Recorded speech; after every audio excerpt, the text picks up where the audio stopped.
Всем привет! У меня появилась возможность провести один день в городе Днепр. И почему бы не провести этот день с пользой и не показать Днепр на своем канале. Так сказать, совместить приятное с полезным. Возможно, кому-то из зрителей канала будет интересно побывать в этом городе, посмотреть на него изнутри, ну а я, как харьковчанин, тоже посмотрю, вам расскажу и сравним с Харьковом.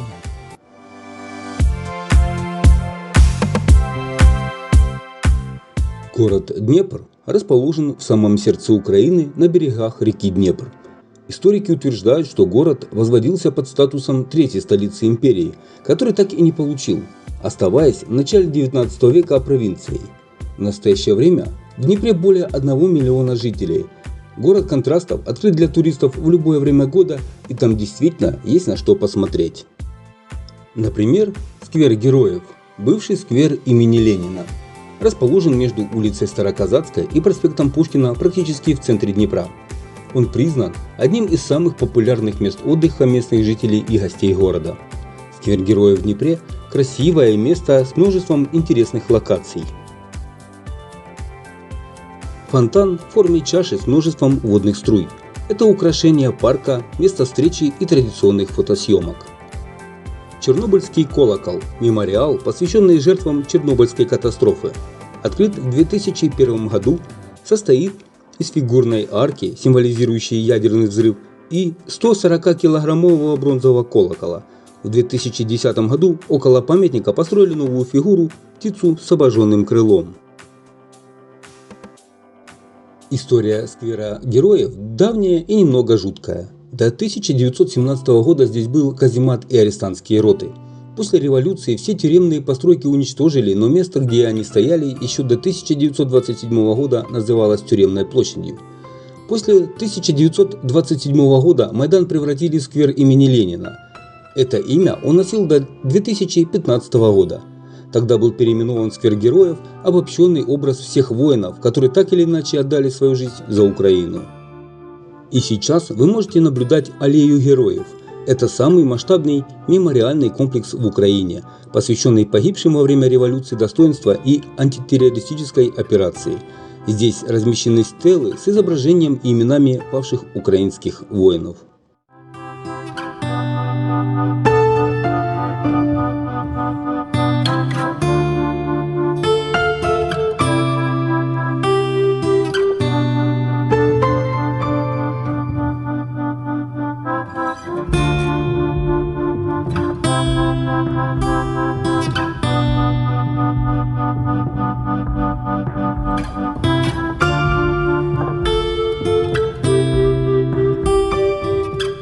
Парк ракет «Циклон-3» открыт 29 октября 2013 года. В состав музея вошла экспозиция из 3 натуральных макетов ракет, созданных в разное время на Южном машиностроительном заводе Днепра. 8К-11 – одна из первых советских баллистических ракет, производство которых было освоено в начале 1950-х годов в Днепропетровске. Также здесь первая ракета с мобильным стартом разработки КБ «Южная», трехступенчатая ракета-носитель «Циклон-3», разработанная на основе межконтинентальной баллистической ракеты.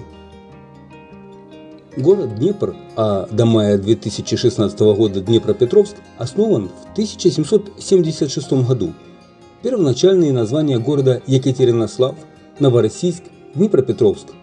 В 2016 году, как я уже сказал, был переименован в Днепр. До этого много лет Днепр был неформальным названием города. Друзья, дорогие зрители, пишите в комментариях под этим видео, как вам Днепр и какие впечатления от города. Пока то, что я вижу в городе Днепр, мне нравится, а как вам? А сейчас мы видим Академический театр оперы и балета города Днепр.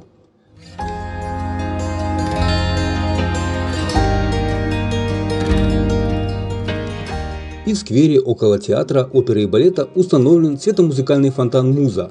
По мнению некоторых СМИ, самый крупный в Европе. Сооружен он был одновременно с театром в 1974 году, а в 2002 он подвергся реконструкции. На площади перед фонтаном всегда много народа. Место стало излюбленным для отдыха горожан и гостей города. Давайте немного полюбуемся и насладимся этой красотой.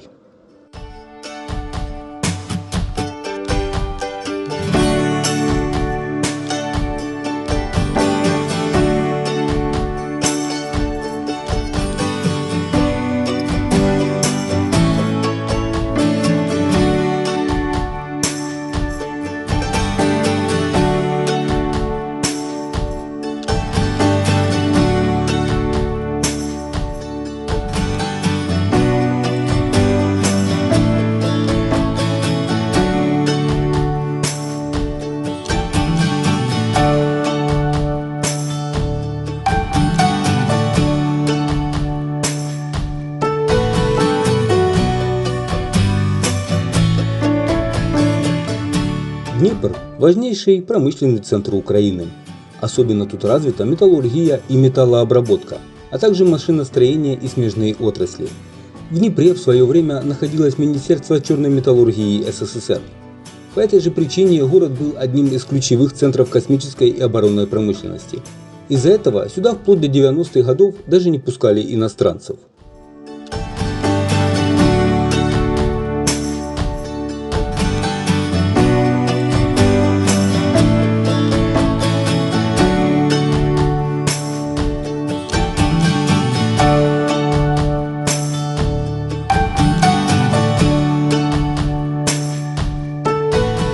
Ну а мы перемещаемся на Екатеринославский бульвар в городе Днепр, который был открыт в 2004 году. Сразу же он стал излюбленным местом встреч, отдыха и развлечений горожан и всех приезжающих. Спустя некоторое время местные жители окрестили его Новым Арбатом. Екатеринославский бульвар стал главной артерией Днепра, ведь он проходит через самый центр города. К нему выходят гостиницы Днепра, торговые центры, кафе и рестораны.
Ну а это Европейская площадь в самом центре Днепра.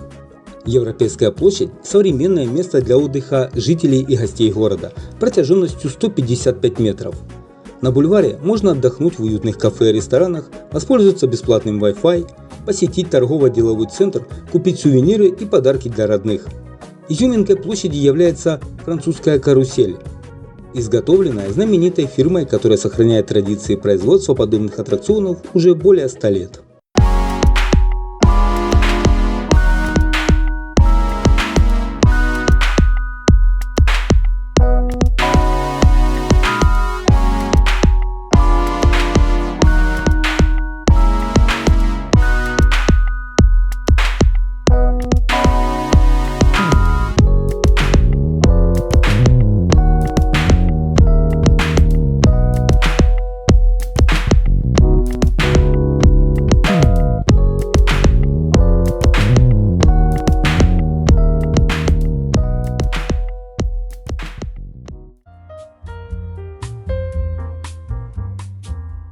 Парк Глобы в Днепре почти ровесник города. Его основал в середине 18 века любитель-садоводник, военный Лазарь Глоба, после того, как ушел в отставку. Спустя столетия парк был поделен на техническую и городскую зону. В городской зоне отдыхали горожане, а в технической части расположились школы садоводства и огородничества, различные оранжереи. В 20 веке парк носил название летчика Чкалова. Свое настоящее название он получил в 1992 году. Сейчас это излюбленное место отдыха горожан. Тут проходят городские праздники и мероприятия. На его территории расположен красивый пруд, летний кинотеатр, картинг, детская железная дорога, аттракционы. Есть возможность отправиться на прогулку на катамаране. Для отдыха с детьми это место подходит идеально. Но не так все просто в этом парке, как кажется на первый взгляд. При просмотре этого видео и знакомстве с парком Глобы обратите внимание на его состояние.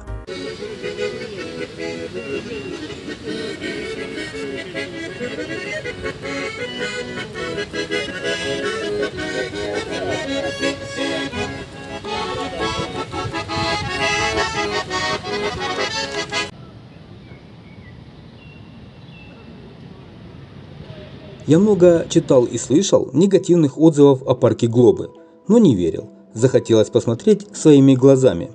Мне, как харьковчанину, даже захотелось сравнить парки Харькова с парками Днепра. Но сравнения здесь оказались неуместны.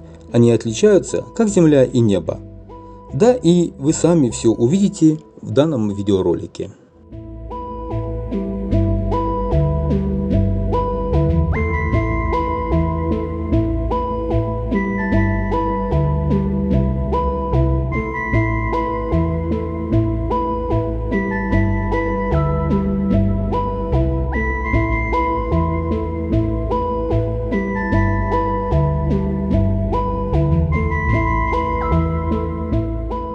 Основная проблема парка, как мне кажется, его озеленение. На первый взгляд, вроде бы с зеленью все в порядке, но многие деревья и кустарники там попросту засохли. Также в парке не хватает ухоженных газонов и работы с сорняками. Практически все ступени и пандусы, перила, лавочки, урны и бордюры, грубо говоря, все элементы, еще чуть-чуть и окончательно превратятся в пыль. Некоторые элементы там даже являются аварийными, а некоторые аттракционы давно изжившие свой срок. Например, в парке Глобы был случай, что рухнула плита, а в кабине колеса обозрения даже выпало дно. Еще в марте 2018 года директор парка, глава коммунального предприятия «Центральный городской детский парк Лазаря Глобы» Светлана Кравченко объявила о создании нового веб-сайта и призвала всех горожан делиться идеями по реконструкции парка. Это должно было положить начало реконструкции парка, но увы. Через время на брифинге для прессы городской голова Борис Филатов сообщил, что начато расследование деятельности руководительницы парка имени Лазаря Глобы Светланы Кравченко. Теперь же сайт не работает, а новых разговоров о реконструкции даже не заводят. А это колесо обозрения. В парке Лазаря Глобы. В Харькове такого колеса обозрения уже не найти. Последний раз я его видел в парке Победы. Но оно было демонтировано. А в Днепре используется и по сей день по назначению.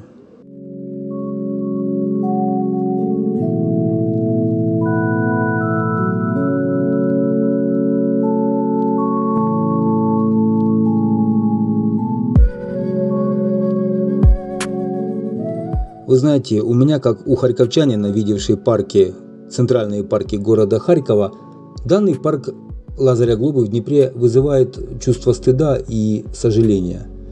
Здесь стены обрисованы граффити, асфальт вздутый, потрескан, лавочки обрисованы и надломаны. Какая-то забегаловка внутри парка, которая привлекает определенный контингент, не самый приличный. Отдельного слова заслуживает грязный пруд и несчастные утки.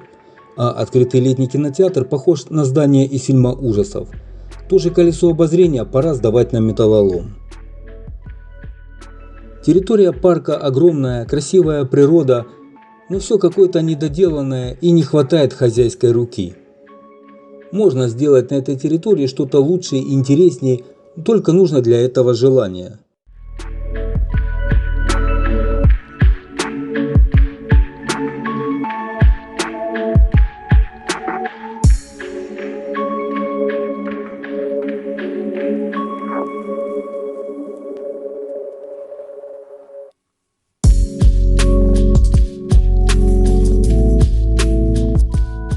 А вот тот летний кинотеатр или площадка, вот ее состояние.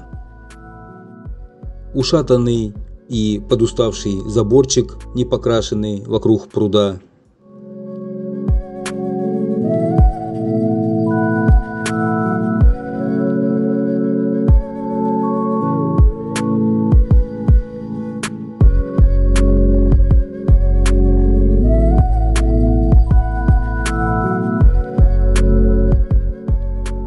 Несмотря на то, что в парке Лазаря Глобы много посетителей, здесь довольно тихо и спокойно.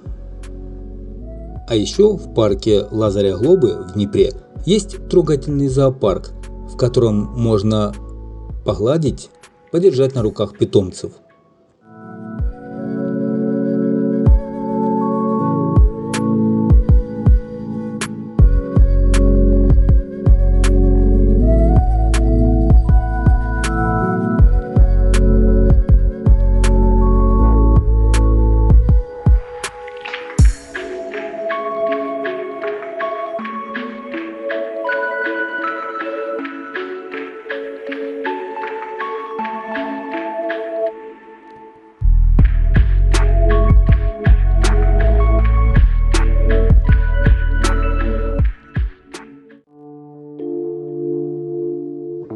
Практически вся архитектура парка находится в плачевном состоянии.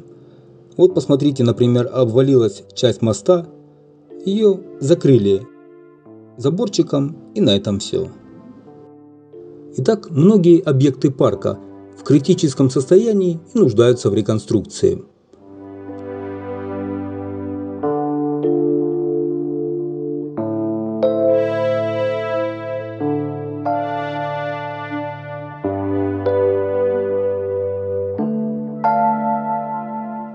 А это малая детская железная дорога в том же парке Лазаря Глобы. Посмотрите, в каком она состоянии.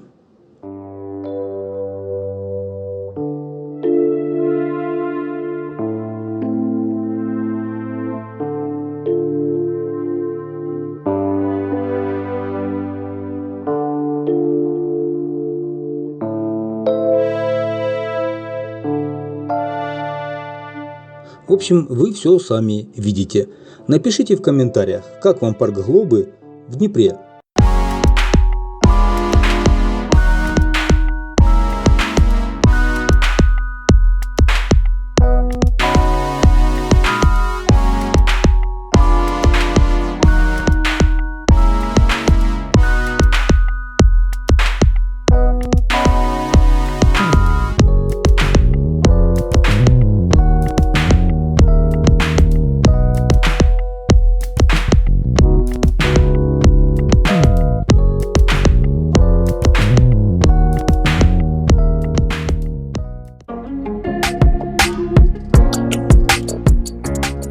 Неудивительно, что река Днепр является основной достопримечательностью города.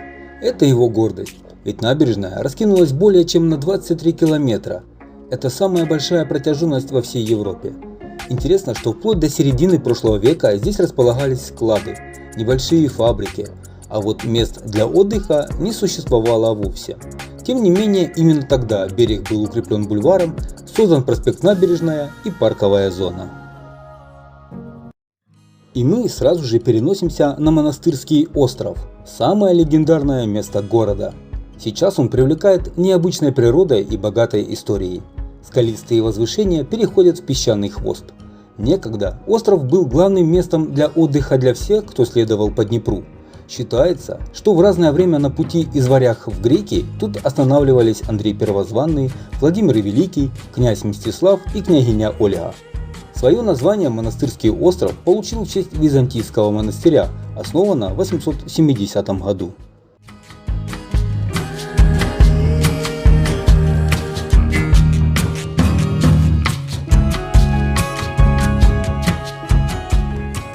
Со смотровой площадки острова открывается великолепный вид на город.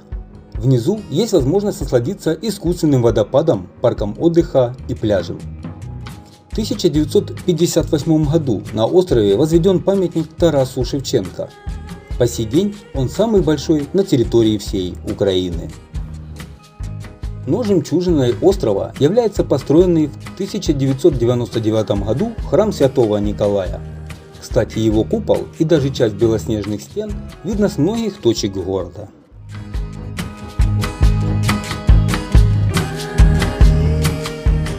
На Монастырском острове все располагает к уютному и полноценному отдыху. Это многочисленные кафе, аттракционы и другие развлечения. Каждый найдет себе занятия по душе. Здесь есть лодочная станция, рестораны и уютные места, где можно искупаться и получить порцию солнечных лучей. К сожалению, на Монастырском острове есть аттракционы, которые отжили свой век, но они еще до сих пор используются.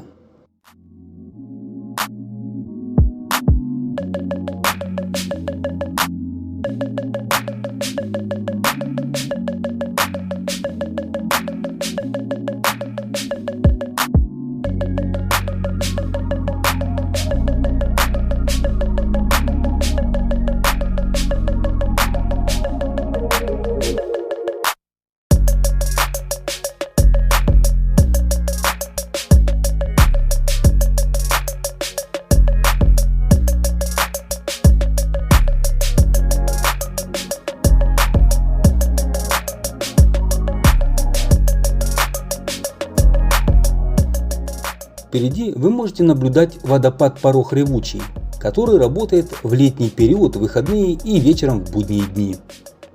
Высота водопада 17 метров, а ширина 20 метров. Воду для него берут из Днепра. Одномоментно насосы выкачивают из реки около 4 кубов воды. За час через водопад проходит 1060 метров кубических. Водопад может работать в нескольких режимах, в том числе и эконом. А мы отправляемся на набережную Днепра. Сейчас набережная – излюбленное место для прогулок жителей и гостей города. Особенно красиво здесь в темное время суток. Вдоль реки много небольших ресторанчиков и кафе, всевозможные скульптуры, памятники и арт-объекты. Набережная Днепра является визитной карточкой города. К сожалению, с начала июня в Днепре не прекращались сильные дожди. Это привело к множеству аварийных ситуаций в разных районах города. В том числе после очередного ливня обвалилась часть Сечеславской набережной. А впереди вы можете наблюдать арт-объект на фестивальном причале, в самом сердце набережной Днепра. Это большой стеклянный шар желаний. Он привлекает внимание всех посетителей Днепровской набережной. Это уже второй подобный шар. До февраля 2014 года здесь находился другой, также стеклянный, который был разбит местным жителям по непонятным до конца причинам. Нынешний же шар радует взгляд и осуществляет желание, ведь если в одно из ее стеклянных отверстий поместить записку желания, оно обязательно сбудется.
Это, конечно, не все достопримечательности Днепра и набережной, но что успел за один день, я вам показал.